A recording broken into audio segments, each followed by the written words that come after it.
আস্বাদন করবো রাধা গোবিন্দের মাধুর্য লীলা, বিষয় গোষ্ঠ লীলা। সবাই মিলে আমার সঙ্গে আনন্দ করবেন, কেমন?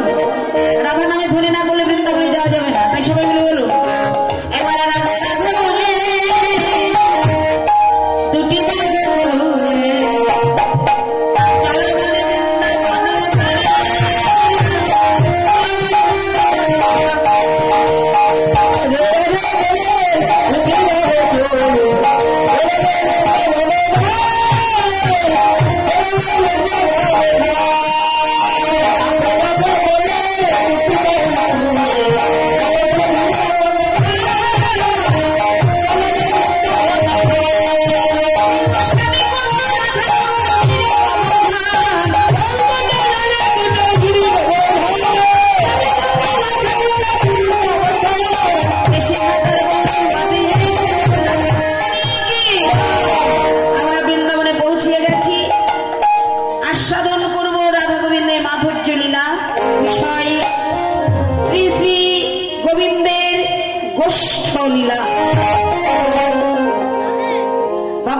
ভগবান শ্রীদাম সুদাম দাম বসুদাম মধুমঙ্গল দাদা বলরাম সঙ্গে পিতার পিতৃ পদার্থধান নবলক্ষ ধেনুর পাল নিয়ে তিনি গোষ্ঠে গমন করেন।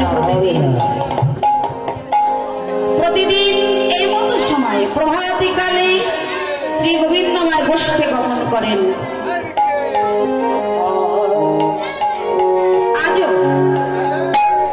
আজও গোবিন্দ গোষ্ঠে গমন করবেন, কিন্তু অধিক বেলা হয়ে গেছে,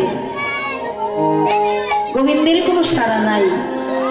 তা গোবিন্দের সাড়া নাই দেখে প্রতিদিনের ন্যায় নন্দ ভবনে যেমন গোষ্ঠের বাজনার ধ্বনি হয়, আজও তেমনি ভাবে গোষ্ঠের বাজনার ধ্বনি হচ্ছে। কিভাবে গোষ্ঠের বাজনার ধ্বনি হচ্ছে? কিভাবে গো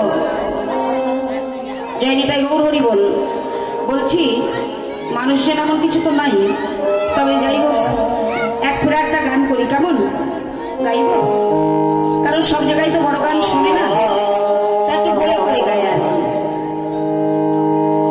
তালটি গাইব শশীশেখর তাল 44 মাত্রা, এক ফেরাই গাইব, আপনাদের যাতে অসুবিধা না হয় তার জন্য।